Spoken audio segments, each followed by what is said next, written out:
అదే RTV app వార్తల్ని క్షణాల్లో చదివే అవకాశం ఉంటుంది. ఒక న్యూస్ పేపర్, ఒక టెలివిజన్ ఛానల్ మీ చేతుల్లో ఎప్పుడూ ఉంటాయి.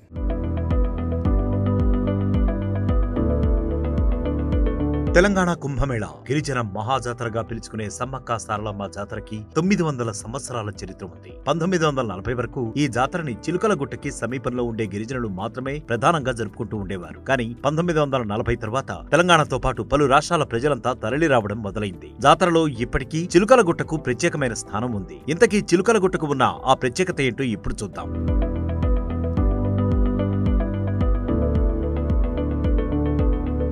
కాకతీయ చక్రవర్తి ప్రతాపరుద్రుడి దండయాత్రలో పడిగిద్దరాజుతో పాటు సమ్మక్క కొడుకు జంపన్న, కూతురు సారలమ్మ చనిపోయారన్న వార్తతో యుద్ధంలోకి దూకుతుంది సమ్మక్క. ఆమె వ్యూహాల ముందు ప్రతాపరుద్రుడి సైనికులు వెనుకంజ వేయడం మొదలవుతుంది. చివరికి యుద్ధంలో గెలిచేందుకు ఒక సైనికుడు వెనుక నుంచి సమ్మక్కని బల్లెంతో పొడుస్తాడు. తీవ్రంగా గాయపడ్డ సమ్మక్క యుద్ధరంగాన్ని వదిలి చిలుకలగుట్ట వైపు వెళ్తుంది. అక్కడే మలుపు తిరుగుతూ ఒక్కసారిగా అదృశ్యమైపోతుంది. సమ్మక్కను వెతుక్కుంటూ వెళ్లిన అనుచరులకు ఆమె కనిపించదు. కానీ అయితే అదే ప్రాంతంలో ఒక చెట్టు కింద ఉన్న పుట్ట దగ్గర పసుపు కుంకుమల భరణి దొరుకుతుంది.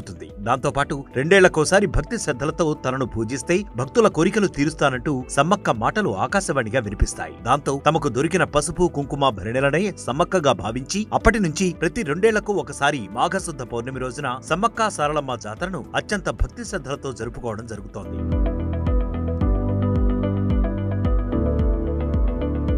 జాతర మొదలైన 2వ రోజు సమ్మక్క పూజారులు చిలుకలగుట్ట వద్దకు వెళ్లి దేవతను కుంకుమ భరణి రూపంలో తీసుకువస్తారు. ఈ సందర్భంగా జిల్లా పోలీసు అధికారులు 10 రౌండ్లు తుపాకీ కాల్పులు జరిపి దేవతను గద్దెకు తీసుకువస్తారు. ఇలా ఈనాటికి చిలుకలగుట్టని సమ్మక్క వనదేవతగా మారిన చోటుగా భావించి పూజలు చేస్తున్నారు. ఈ ప్రాంతంలో ప్రత్యేకంగా గోదావరి జలధారలు సంవత్సరం పొడవునా ప్రవహిస్తూ ఉంటాయి. ఈ నీటిని భక్తులు అత్యంత పవిత్రంగా చూస్తారు.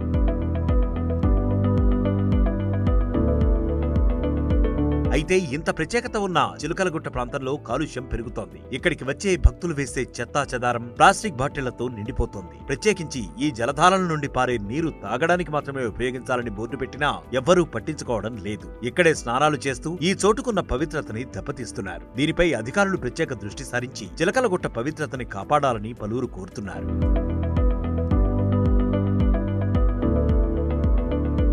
మరిన్ని వీడియోస్ కోసం ఛానల్ ని సబ్స్క్రైబ్ చేయండి. లేటెస్ట్ అప్డేట్స్ కోసం వాట్సాప్ ఛానల్ ని ఫాలో చేయండి. అండ్ లింక్ డిస్క్రిప్షన్ లో ఉంది.